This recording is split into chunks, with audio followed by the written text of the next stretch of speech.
At the end of 2020, I filed complaints against several nurses that were involved in the misdiagnosis and mistreatment of a rather serious broken skull injury and the complications that arose in this area between my skull, my head, and my neck.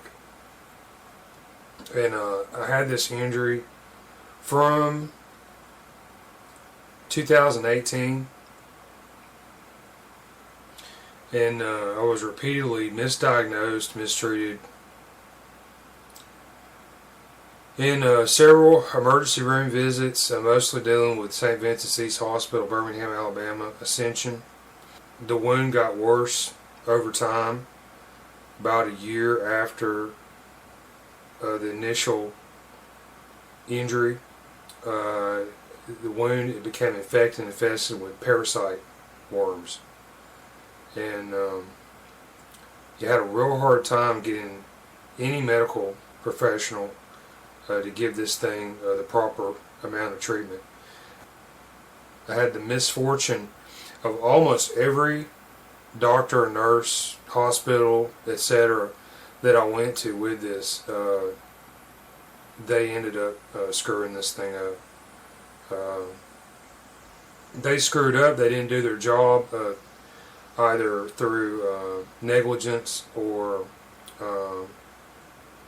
some kind of forethought or some kind of ignorance. I don't know what's going on, but yeah, you go back and you look at 10 hours of video that I've got on the documentation surrounding my injury. It's on my YouTube channel, My Medical Nightmare, and you'll see exactly what I'm talking about. I put the images up here, the x-ray, CTs, MRIs, the scanned in documents, got all my records, as many as they would give me, and I'm putting this out here because, I mean, this is unacceptable.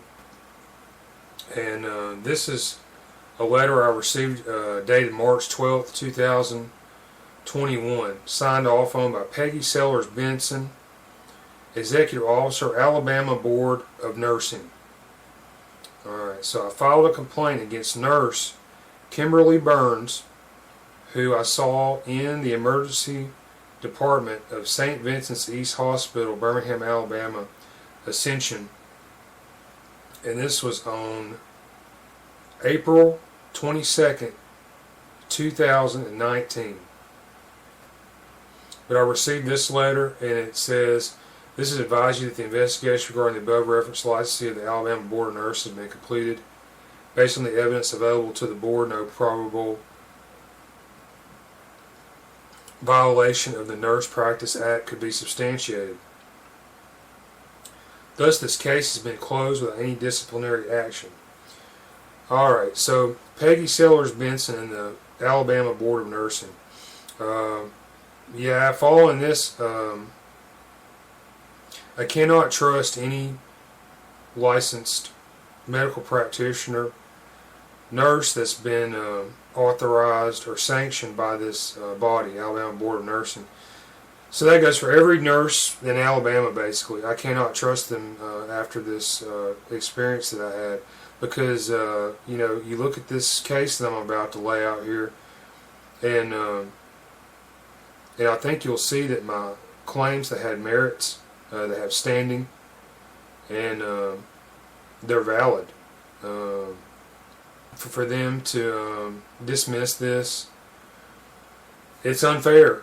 And yeah, I think every person that goes to this hospital, deals with this nurse and these others and other doctors that I file complaints against, you need to be aware of my case and my situation, because I had the misfortune of having a very serious injury, broken skull wound.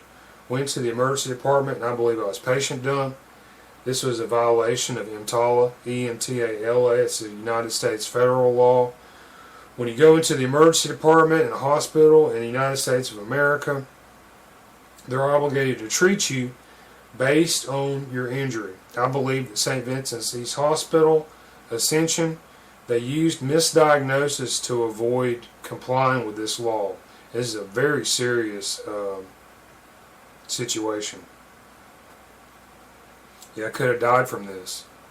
And they sent me home and basically told me nothing was wrong with me. And this is like unacceptable.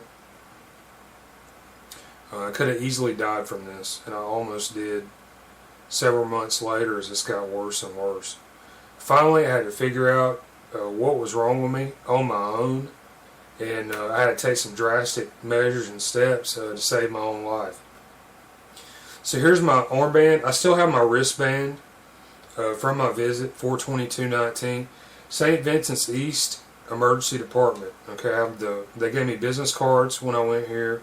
Chris and Ezekiel, Emergency Department Director.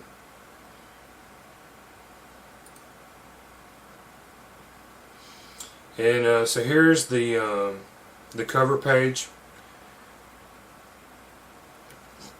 to my written out records. It says here the admission reason: neck pain, syncope, cold hands. This was 9/31. I told the receptionist at the emergency department here, I said I felt like my neck was broken or I had spinal damage. And this got translated somehow to neck pain, syncope, and cold hands. So what happened was, the initial injury was in 2018, and over the intervening 8 months, I was told on the 2018 emergency room visit here that, yeah, I just strained a neck muscle, had a small area of arthritis. Okay, well, over the intervening 8 months here, this wound, it did not heal.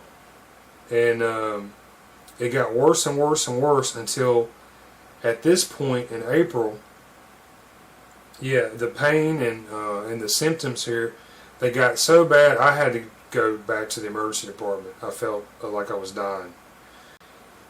You see here, I'll put up these pictures. I'll put up the pictures from my latest MRI scan, and this was done a couple weeks ago, and from this recording, and it was on March 10th, 2021. You will see here the injuries that I still have in this area in my head.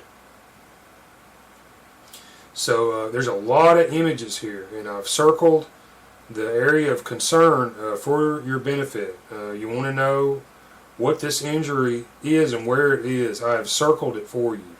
And doctors of the world, please check these images out, and tell me what you think about this. But you'll see exactly what I'm talking about. It's a very serious injury. Around this time, I started feeling like crawling and biting in this wound, and I think this is when the parasites began to develop in some large numbers, and infection began to sit in. That's what I believe happened here. And you can see I got an x-ray picture from a few weeks later from American Family Care Parkway. This is Roebuck Parkway East, Birmingham, Alabama. And this is a standard x-ray picture. You can see there's a translucent oval in an x-ray picture with no contrast in the same area, and there's evidence of some large abnormality or anomaly. And you can confirm this through the American Health Imaging MRI I had done. Also, a few weeks later, we'll show the tissue area. It looks like a piece of bone fragment. It broke off the underside of my skull. There was an open hole in my skull. I had CSF fluid, cerebral spinal fluid, leak out of my skull. That's the fluid between your brain and your skull, down to this wound, and it acted as a food source, like putting blood in the water for sharks or something. And just through the normal activity of living, after I pulled this pebble sized piece of bone out of my skull, just just their normal living activity, I would move my head, a few inches, and if move it out of a certain range, I would have so much pain I had to lay in the bed for several days. But yeah, just through moving my neck, the muscles and the movement, it would pull this piece of bone and whatever tissue or scab or whatever was going on in there surrounding this wound, it would disturb that, tear that, and this wound would reopen. It was absolutely horrible pain, unbelievable. So I showed up here at the emergency department in St. Vincent's East Hospital in Birmingham, and the main healthcare provider that I saw during this visit, her name is Kimberly Burns CRNP, and she dealt with me the most. Saw her after I was checked in.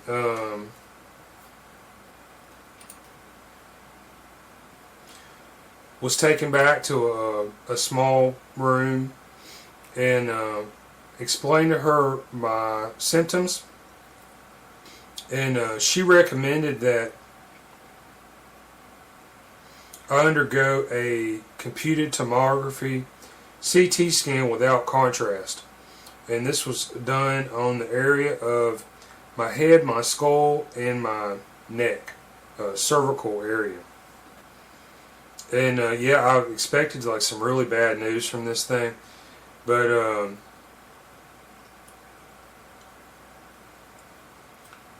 after the CT scan, Nurse Kimberly Burns, she came back and she told me I was good to go, and there was no injury that showed up in the CT images, and I could not believe what she was telling me. She offered me some pain medicine and an ice pack, and told me I was good to go. And this was like so insulting because I was sitting there, I felt like I was dying. I knew I had some kind of broken bone issue in my neck, my head, and I couldn't believe this. But I went and got my records later, and I'll show you here what shows up here. And it's contradictory to what I was told. Yeah, so here's one frame. Look at here, you can see there's a broken pieces of bone circled here. Now this image, if you look at the bottom of the image, it is cropped or cut at a diagonal angle. And I believe this is some kind of computer editing process.